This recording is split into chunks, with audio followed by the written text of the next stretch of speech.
the So I'm Adopted podcast, where we talk everything adoption. This journey is not one we take alone. Together we grapple with raw emotions that surface from adoption stories.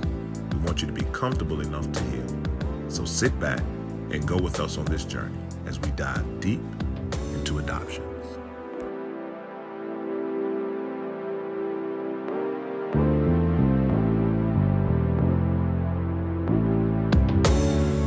Episode 1. Uno. Welcome to our very first podcast episode. So, I'm adopted. I'm Lisa. I'm John. And we are adopted. So, we wanted to create a space for adoption truth. We have a common bond of being adopted. Our stories are very, very different. Absolutely.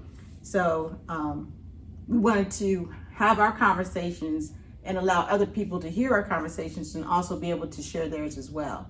You know, this podcast is where we will hear adoption stories from other adoptees, adoptive parents, and biological families. We will also have input from licensed professionals such as psychologists, social workers, to get a deeper understanding of this adoption journey. Hopefully, these stories and perspectives will give hope and understanding and courage to those who are adopted or who are thinking about, being adopted. Along with the journey of acceptance, reconciliation, and maintenance of being adopted. Those are going to be some of the anchors that we will highlight each time we come on this podcast. Again, I'm going to repeat that because I think those are important. As we talked about our stories and the birth of this podcast, we said, well, we want to make sure we have some fundamentals that are consistent. So that acceptance, reconciliation, maintenance of being adopted. Those are, I guess, pillars of our journey that we've identified so far. And as we go forward, I'm sure that we will have more, but you can count that each time that we do a podcast, we'll speak to those aspects of it. Absolutely. So, Lisa, when did you know that you were adopted? So, funny you would ask that. I found out from my adoptive dad's mother. Adopted dad's mother. So that would be your adopted grandmother? Yes. Okay, all right. And by this time, she was about, I guess, in her late 80s. Okay, all right. And she was on that, she had dementia. Okay. And when people have dementia. No filter. There's no filter, and all truths come out. All truths. Right. The hidden truths, the new truths, the made up truths, just truths. Truths. All of it. So I think, she wanted to talk to me for a very, very, very long time. Okay. She would always say, oh, Lisa, I need to talk to you. I want to talk to you because, I just want to talk to you about how you took care of your grandmother, which was my adoptive mother's mother. Okay. All right.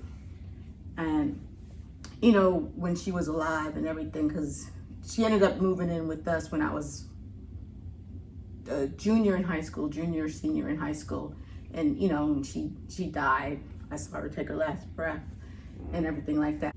So she wanted to, talk to me about that. And I said, oh, okay, whatever. And just to give you backstory, my parents are deceased. Okay. My adoptive parents are deceased. At this point. At that point where you're having a discussion. We're having this discussion. Okay. Right? And I was like, no problem.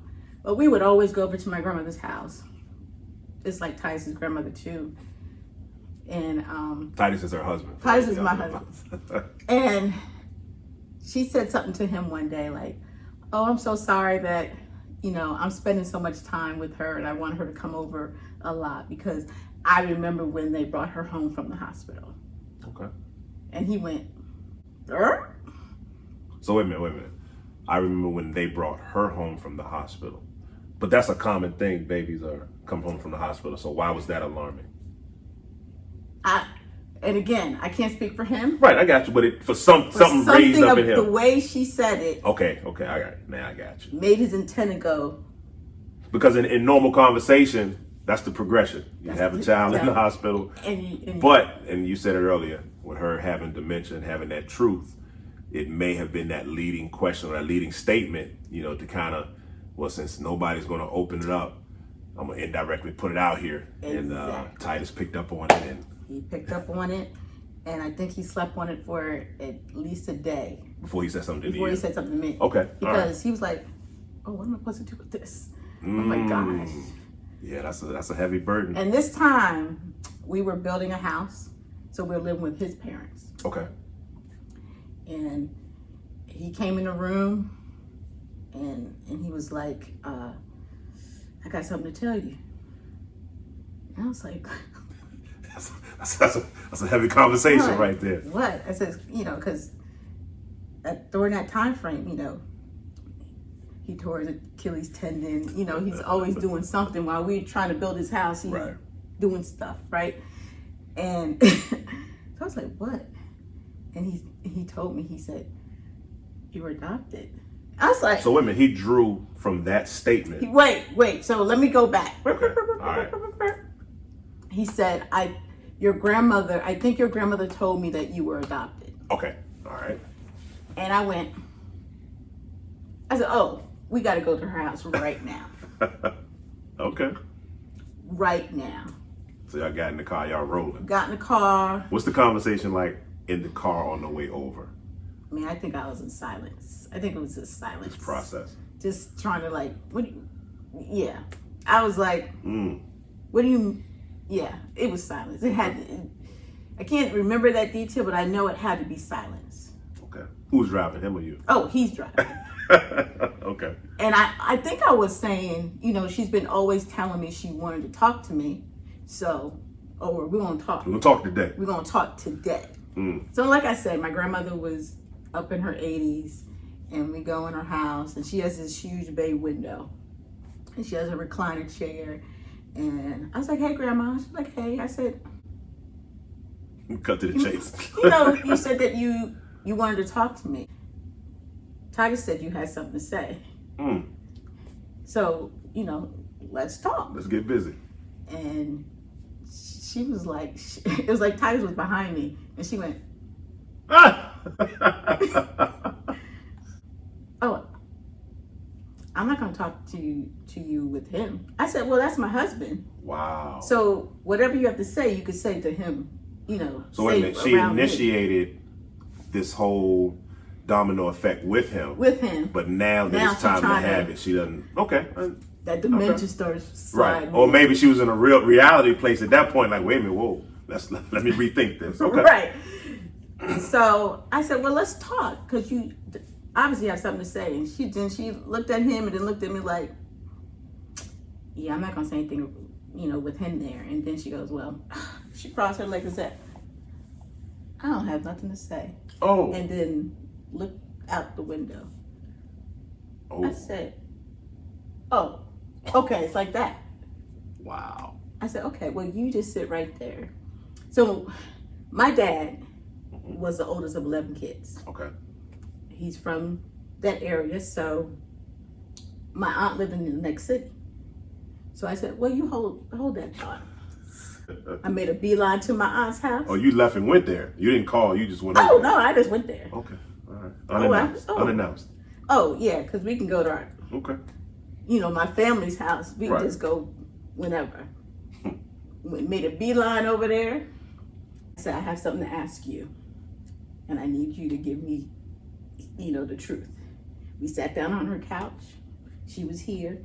Titus was here. And I said, am I adopted? Man, she took the deepest breath. She went, yes. Yes. I went, ah! Oh my goodness. So in that moment, you had the emotional release for her, but you went on a totally different reality check. Yes, because I kind of collected myself, and I have a brother.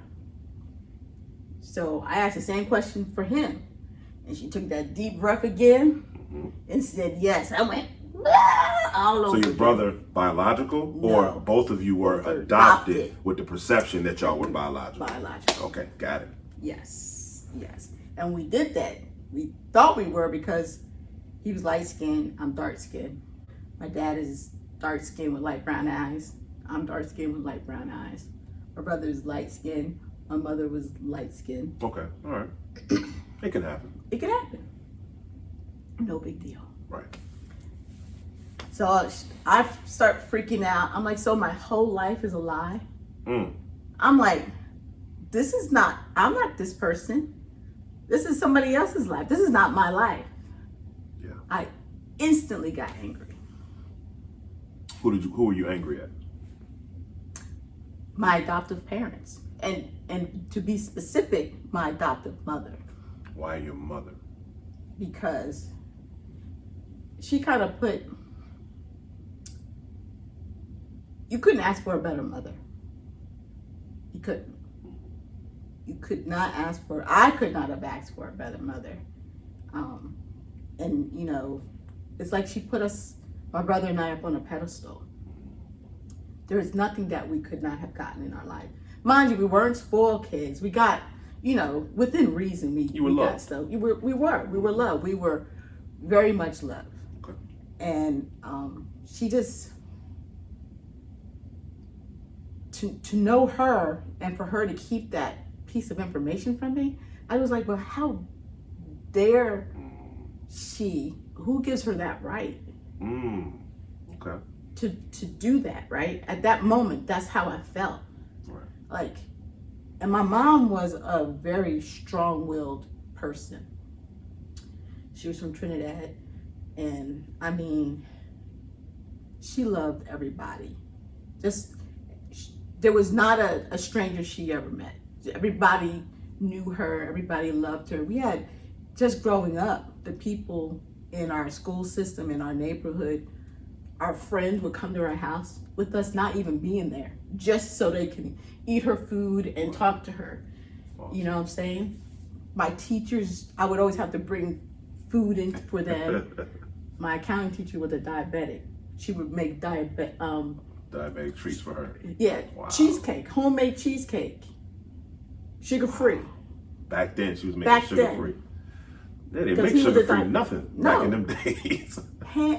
From scratch. Wow. Even the crust.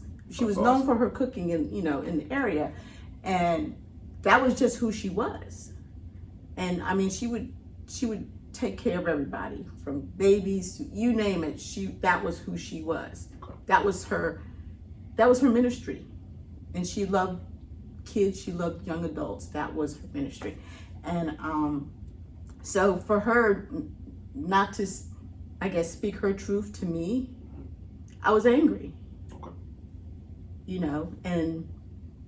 But after her story was told to me, me being a mother. That's what I was going to ask. Being a mother, did that alter your view of the story? 100%. Okay. I understood where she was coming from and why she didn't tell us. So when you found out this conversation, you weren't a mother at that time? Oh, I was. So I was very much. I was 39 years old. Oh, I should have led with that. That's okay. I was 39 when I... All right, so you were 39 and you had kids. 3 kids. You had 3 kids at that point. 3 kids at that point. And so now I'm visualizing you have had your family, your sense of normalcy. Mm-hmm. You've started routines and patterns with your kids. And then to hear, well, what I grew up with, as in your words, is a lie. Yes. That can be earth-shattering. I can definitely... Yes. I definitely understand what you're saying in that regard. Yes. And because the way she treated me, who does that? In my mind, who would do the things that she has done for me, but leave this really important piece of information of who I am out? But like I said, I understood once I found out, because there's no way she would be able to bear even a thought of me even thinking about saying, oh, I wonder who my mother is. If she had told me, early in my childhood or something of that nature, if she had, even if I just, not that I would ever leave her. I mean, I had a good life. Right. But for her, this is my thought because I know how she was. If she had if I had an indication of just wondering, or just saying wondering and saying, well, I'm going to go look for, or, you know, can you give me more information? That would have devastated her. So let me ask this question. In you finding out, and the way, like you said, she put you all on a pedestal, did you question her authenticity with how she treated you and how she loved you? Was that part of your emotional? That wasn't a part of my emotional aspect of it, because she was just so given. And mind you, outside of adopting us, we also have foster kids in our house. So you grew up with foster kids in the house, but from your belief, you were the biological. Yes. Okay. Did you ever ask, how do we get to the point that we have foster? Well, the other question, let me back up. Were the foster children younger than you all or older? It was a mixture. So that was just the routine. That was just a routine. Okay. That was a routine. And yeah, it was just a mixture. And some of them would come in and out. They would go back to their mom, but sometimes they'll come back, and it was really normally the same ones. Okay. That would come back and forth, and the social worker would come over, but no one had, you know, it was never, well, clearly they're not going to talk in front of us. Right. But because now I'm like, oh, that man was always at the house, but I just assumed he was always there with the foster kids, you know what I'm saying? And I didn't notice, like, well, why do we have foster kids? And, you know, no one ever talked about adoption. It was always foster kids, but no one ever mentioned adoption. So it's interesting, that separation of adoption, foster kids. In society, unfortunately, foster kids sometimes gets that negative connotation or viewpoint. It does. It's just the way society puts these labels on. But it's very interesting being in the house and seeing it. It was just a sense of that normalcy and that love that she offered to everybody, that you just embraced. It is part of our ecosystem, and that's how we roll. Yeah, and me being her daughter, I did that. You know, I loved them just like, you know, she loved them, and she treated them just like she would treat us to a certain degree. But, you know, they were in and out. But did you keep in contact with any of them or know any of them, their names and stuff? No, not really. It was one. So we lived in one part of New Jersey at one point, and my earliest recollection is when we moved to the area that we grew up in. I was 3. Okay. So my brother is 3 years older than me. So they adopted him first, clearly, and when he was an infant. Then they had a foster kid, but the foster kid was much older than your brother. My brother. Okay. And then I came. Then they got me. So y'all were the first 3? Yes. Okay, gotcha. So, and then once we moved into the new area, then that's when the other foster kids started coming. Gotcha. But the first foster kid, he was the constant one. He never left. Oh, okay. So y'all grew up with him in the house. Yes. Okay. Like, technically, I didn't know at first that he was a foster kid until I was old enough to understand that his last name wasn't our last name. Okay. And then I was like, you know, well, I think at that point I was like, well, why is he not adopted? Did he know that he was a foster? Oh yeah. Okay. Because, like I said, my brother came first, then the foster brother came, even though he was older than him. All right. And then I came. Okay. Because So I think he had already started that moving in different places. yes. So Because I think the foster kid came from an abusive situation where we used to live. okay. Right. So he was, you know, he was never adopted, because it could be that the mother never really gave him up or whatever. I'm not quite sure. Okay. But he was always constant. He was like my brother. Gotcha. And that was her heart. And unfortunately, what was I? Was I still in elementary school? Maybe I was in middle school. And when he went to the military right after high school, same year, He died in the Navy. Oh wow. He had something was wrong with his heart, and they didn't detect it when he did his physical. Okay. And they really didn't even start doing PT yet either. And yeah, and I think she died from a broken heart from him years before that, because that was her heart. And I don't know his whole entire story, but I know he had a difficult childhood. So, you know, he was maybe 10 years older than me. Okay. Something like that. So did he have any other family, or you don't know? I have no idea. Okay. So, you know, so when he died, obviously they were still, he was 18, but everything, he signed everything to my mom. Okay, gotcha. So, and that was a devastating day too. So now you are with this reality that you're sitting with Auntie who's dropped the bomb. She gives the big sigh, and you are trying to regulate your emotions. Once you come back to, what do you do? What do you say? So me, being the person I am, I need to know what happened before November 30th. Okay, November 30th is? My birthday. Okay, all right. So how did my birth, what led up to my birth? I think you know what led up to. Well, I know, but 9 months prior 9 months prior to, are you a teenager? Gotcha. Are you, was it you raped? Right, you want to know who, and, how did y'all come together? Were y'all in love? What was it? What's the story here, right? So based off of what my auntie had told me was that, based on what she knew, because my mother told them that she wasn't going to tell us. She said, they're my kids, and that's all they need to know. Yeah. Right?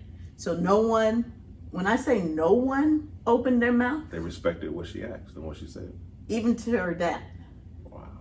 Except for grandma. Except for grandma, but. Well, no, even grandma said, I ain't got nothing to say. But grandma. Started the process. But she started knowing that she was slipping. So she had that She could blame it on that. She could blame I don't it remember on what that. happened. Okay. I don't know. And because from what my aunt said when they addressed her with it, she's like, I don't remember saying that. Okay. Right.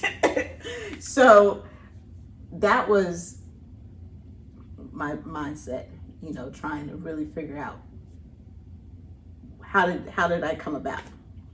And after I accepted and understood and forgave her, even though she had been gone, right, I still had to forgive her. If you can remember, how long was that duration of you finding and then being able to forgive?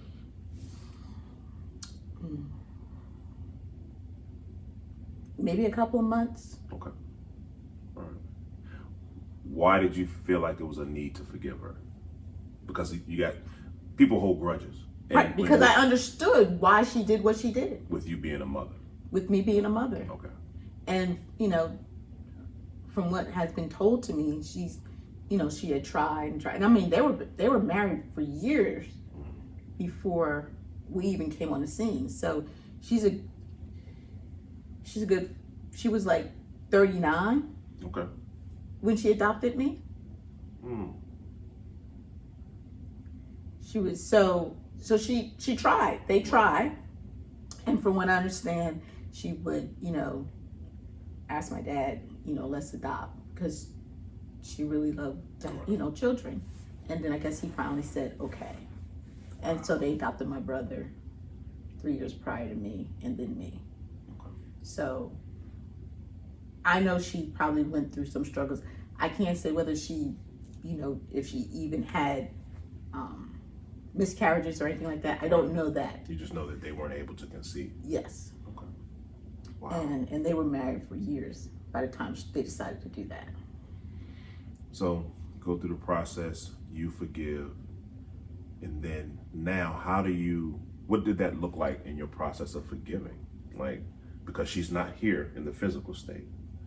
So how did you regulate your emotions to get to that point to be able to forgive, because there are a lot of questions that you weren't able to get answered. There was a lot of questions I wasn't be able to get answered, but as soon as, I know it sounds very simple, but it is simple.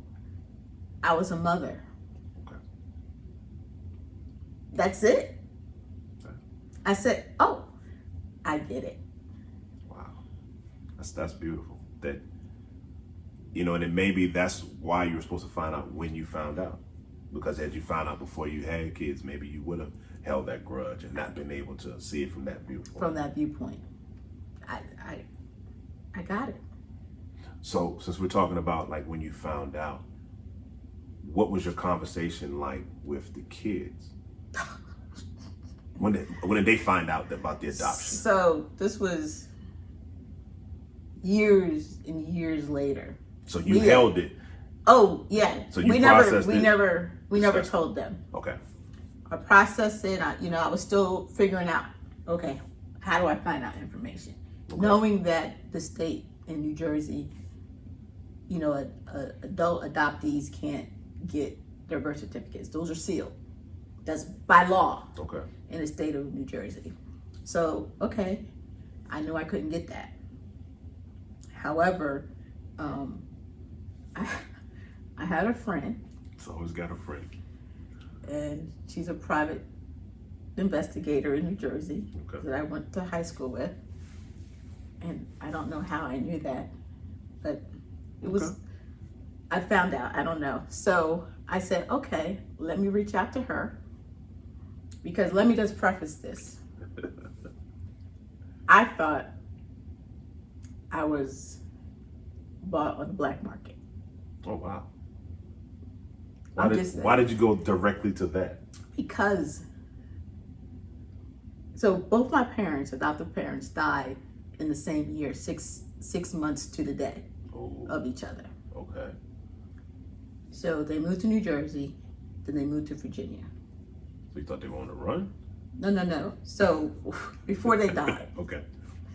The early that year. So we moved all of their stuff. I mean, I had everything. So my mom, her kidneys were failing. She was on dialysis and things. And she said she wanted to come home. Okay. She wanted to come home to Virginia. Okay. Right? So my dad sold the house. He stayed up there to sell the house. We brought her down. But we didn't realize that she wanted to come home to Virginia because she felt this was her home, but she wanted to come home to die because this is where she ended up dying. Okay. She was only with me for 2 weeks and my dad been taking care of her forever. I got her for 2 weeks and yeah. That was devastating enough, right? Okay. So I say that to say is I had everything. Documents. My mom, like I said, she was from Trinidad, so I had all her naturalization paperwork. Okay. I had, I think she did a couple of classes at HU or somewhere here. My dad's Norfolk State information, his grades, when he worked for the CNO, and how much they paid for the house in New Jersey, the receipt. You got everything. You name it, I have it. Social Security numbers, birth certificates, everything. I have all documents. But you don't have any documentations about it. Boom. Okay. Maybe she got rid of them.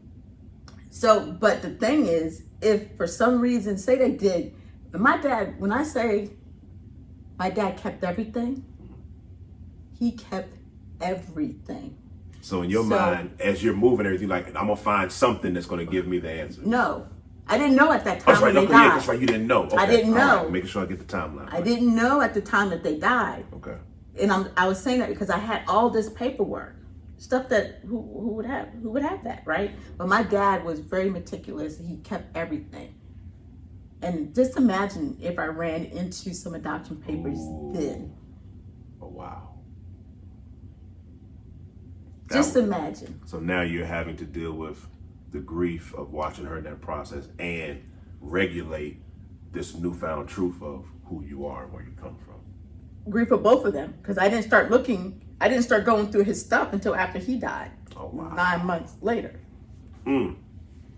So they both died on my watch. Right. So I didn't know all that. So I said that to say is that I didn't see anything in those documents, right? Mm-hmm. So I get my friend to go ahead and, this is during fax. There ain't no emails back then. I faxed her all the information. I said, look, I don't want anybody to know, but I was adopted. And So did you have a level of shame with that? I did. Okay. At first, I did. Okay. Because no one knew. The neighborhood that I grew up in, no one knew, because when we came in, I was already 3. Gotcha. And no, like I said, we look like a regular family. So no one knew. So I said, just keep it to yourself. I don't want anybody to know, but I'm trying, I was adopted, blah, and I go down a whole spiel. I said, these are their social security numbers. This is mine. Here's their full names, blah, blah. I just, all this. See what you can find. Fax it, right? And I let her do what she was going to do. I never took the stuff off the fax. The paper was on the fax. Oh, who found it? So the kids found it. Ooh, wow. I'm up in my room, laying in my bed, and all of a sudden these 3 critters start coming in, right? Now, how old are they at this age? Oh, man. Jasmine was in middle school. Yeah. Maya was at elementary, and TC, I think he was still at pre-K or something like that. Okay. So they run upstairs, and they have the paper in their hand, and I'm laying on the bed, and they go, is this true? Wow. Is this true? What? And I'm like, yes. And they start crying. Because now it's repeating, well, if that's true, what's my story? Right. What, And oh they're my crying. God. So Jasmine was a little bit more composed, and she was like, what are y'all crying for? Because they're like, this is not, they start going, oh, they're not our aunts and this and that. Oh, down the rabbit hole. And they're going down. And she's like, what are y'all crying for? Y'all know your parents, mine. Right. Right? It's like, I'm the one. Mom's the one who's adopted, right? Not us, right? Not y'all. But they did what I did. Right. I was about to say history repeating it. Right. So, they were like, what's going on? So, I kind of had to tell them the story, boy. They were devastated. Wow. They were really devastated. But when I addressed my aunts, like, why didn't you tell me or whatever? And, they, at that time, they've known for 39 years. Mm-hmm. So they was like, oh yeah, we didn't know. We weren't going to say anything. She won't come back and haunt us, ain't my place, blah, blah, blah, blah, blah, blah, blah, blah, right? And because the thing is, everybody knew I didn't know at the funeral of my mom. So my mom died first. And me go up there, you give your respects and speak your speech. I speak, saying all this stuff, and there's one line that I said, the whole entire church gasped, because everybody else knew but us. Because I said, she loved the young people, she loved children, and she only gave birth to 2. Ooh, wow, you pinpointed that one. Wow, and you heard the gasp. I didn't hear the gasp. This is what my mother-in-law told me. Oh, okay, that she picked up on, like, Now, did your mother-in-law know? Everybody knew. Okay. When I say everybody, but you and Titus, of course, and we don't understand how that happened, because he has siblings and they knew. It's crazy. I don't get it either. But pretty much everybody knew. Mm. And I married one person who didn't know. Go figure, right? But God does things the way he does it. He does. He makes no mistakes. So, when I said that, so they were like, yeah, we weren't going, So they went on with their lives. Like, oh, yeah, okay, now you know. Yeah. Let's move on. Pump the brakes. It don't work that way for me. Were you angry because they kept the secret? Well, I can't get mad at them, because I know how my mom was with them and the influence she had on them. Mm. they would do anything for her Gotcha. because of the things that she's done for them. So I'm not mad at them. I'm not mad at anybody. I just don't understand how no one slipped. I just don't understand how no one slipped. And I mean, some people did slip in a way, but at that time it didn't. But it didn't wasn't meaningful to register. you. It didn't register. Wow. Like I was playing on this swing set with my cousins at my aunt's house one day, and he was like, "Look, that's why you're adopted." So I ran in crying to my aunts. Oh, he said I was adopted. Just like, he don't know what he's talking about. Go on back out there and play. They never said yes or no. Didn't say yes and no. Mm-hmm. So hindsight is 20/20. So when I found out I was adopted, all these different situations start flooding back in my head. Oh, that's why they said that. That's why they said this. That's why she didn't say nothing then. Why did she say when I came home from high school when they said, "Are you adopted?" And I'm like, "No, I ain't adopted." Because again, my brother was 3 years older than me. Right. He's light skinned, I'm dark skinned. Our last name is very unique, right?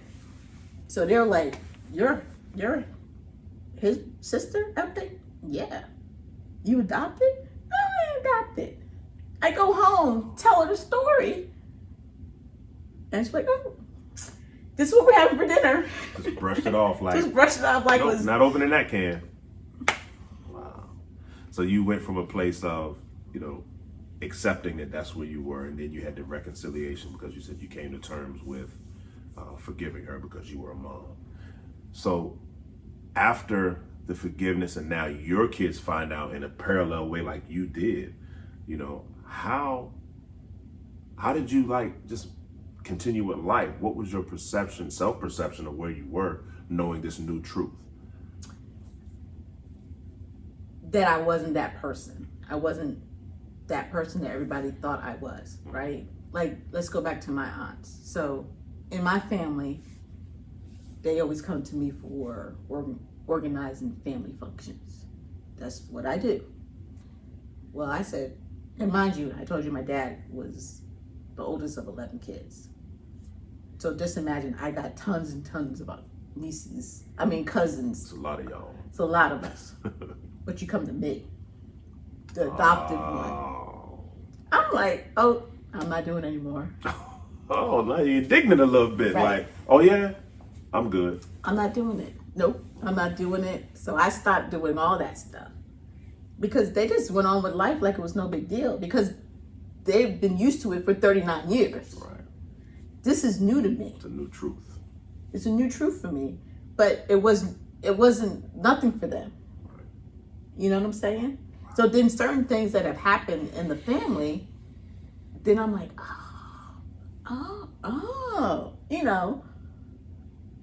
but it was no big deal to them. But kind of in the back of my head, deep down inside, I knew something was off, but I could never put my finger on it. You know what I'm saying? Deep down inside. And once I was face to face with, then everything makes sense. That was the missing piece of the puzzle. That was the missing piece of the puzzle. Wow. Yeah, that journey of finding that out and that reality check. But I applaud you being able to regulate your emotions and then come to terms, forgive, and then repeat that same cycle with your kids. Yeah. Knowing that it bothered you so much that you weren't told from the beginning. Because in listening to how you began the story, in my head, I'm like, okay, so now we're going home, let's tell the kids. But you were still processing it and trying to deal with it. So yeah, I and like you were saying at first, like you were kind of ashamed. I was kind of ashamed, and I didn't want to blow up my kids' life. Okay. So because that shame, you didn't want to pass that on to them. Right. Okay. So you didn't share because you weren't at, for lack of better words, a healthy place with it. You still had a negative connotation with it. Okay. I did. That's a very motherly decision. I understand that. Because I'm a mother. That's right. That's awesome. And yeah, so I was protective. I was in that protective mode. I had to first understand what was going on, and like you said, process it, and come to an acceptance of it. So let me ask this. Because everybody finds out with adoption in different ways. Your story is definitely a very, very isolated one for you. That's your journey. What would you say to other people that may not be in that place where they just found out, they're trying to regulate, that might not have children, they might have children, what would you say to them? How could you encourage them? I mean, what I would say is, you have to go, it's like a grieving process, it's stages. Yes, when you first find out, you're going to really feel that anger, that unwantedness, why did this happen to me? You're going to go through that. I don't care who you are. You're going to go through that at some point or another. Whether you're younger or older, at some point in your life, you're going to ask that question. And that's okay. You have to go through it in order for you to be able to get to the point that you're in acceptance of it, that you recognize what took place and realize that nothing happens by mistake. I think that's why, this platform is so important, because when you hear about adoption stories, normally you hear the foster care and the horror stories that go along with it. But what happens for those who get the information and then are left out there just to still navigate life? Yeah. How do you recover? How do you maintain from a healthy and holistic standpoint? And that's a good question. I mean, I didn't experience that myself, but I think that, again, it's going to be a journey that you have to come to an acceptance of it, and then try to take whatever good you can from it, right? Because God makes no mistakes. That's right. And we all are born not by mistake. So whatever good you can find from it, because you just don't know. You may think your journey is horrible, but what would have been your real journey if you stayed in that life? Your other journey. You know what I'm saying? It could have been worse. Correct. You could have been aborted. You could have been, birthed and then left out somewhere else. And died, Right. but you're still here to even feel the pain of it. You're still here to speak about it. Whether good, bad, or indifferent, you're still here to where you still have the opportunity to change it for something to help someone else. Because I believe that our testimonies are not for us, they're for other people. And I also believe that this is where the benefit of a licensed professional, because this is what we come to learn now is trauma. It's a form of trauma. It is. And unfortunately in our community, we try and sweep it under the rug and, I'm gonna deal with it. But it may be beneficial for you at some point, maybe not in the beginning when you first find out, but at some point, speak to somebody who is not vested, who didn't keep the secret, who is not Right. finding out with you, that's able to look at it from a larger lens and help you organize your thoughts. Yep. And then help you with that journey going forward. That's awesome. Thank you for sharing your truths of how you found out you were adopted. Yes. That's awesome. I look forward to hearing how you found out that you were adopted. Yeah, I will definitely share my story of when I found out. When did I, first find out I was adopted? I was younger than you, so I had a different vantage point. Like I say, yours is very isolated to your journey, but even listening to it, I gleaned certain things from it. And as you're talking, I'm like, well, how would I have responded if? What would have been my emotion? So I think it's always that comparison, because it's a commonality in this adoption umbrella that we carry. Absolutely. So I think that's why testimonies are so important, because you can draw strength from other people. And then just to find out that you're not the only person. Yes. That's huge, because when you think that you're the only person on that island, it can be a lonely, dark, hurtful place. So hopefully this platform will be where we can help others share their story, in addition to help others walk through their journeys. Yeah. You know, find your truths, walk in your truths, and then grow from it, and then build a community of support. That sounds like a great idea.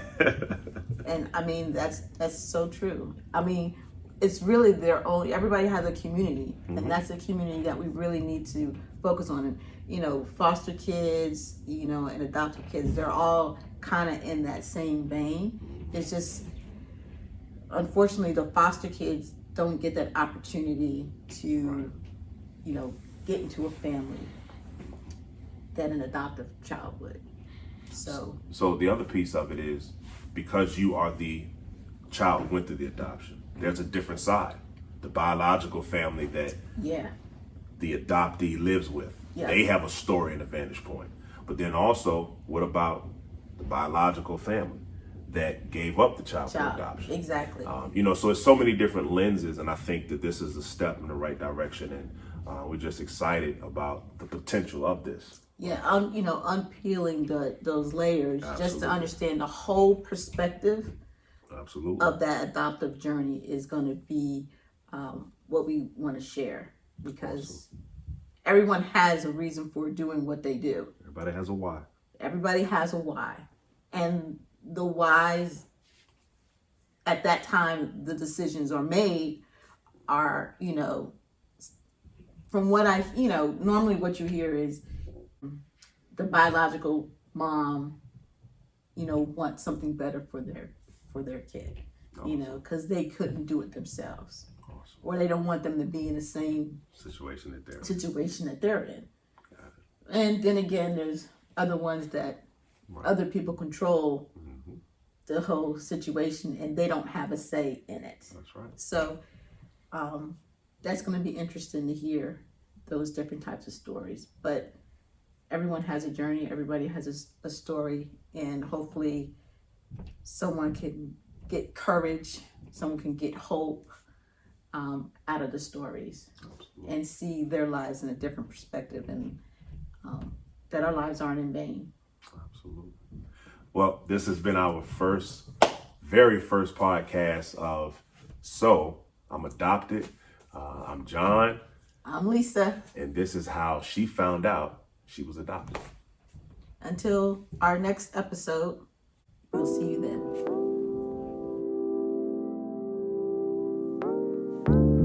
Thank you for listening to the So I'm Adopted podcast. We hope that this was informative and educational. You can follow us on Instagram and Facebook at So I'm Adopted. Also, subscribe and share our YouTube channel, So I'm Adopted. Please feel free to reach out with questions, resources, or even your story at soimadopted@gmail.com, all one word. And again, thank you for listening. And until next time, make the choice to begin your healing journey.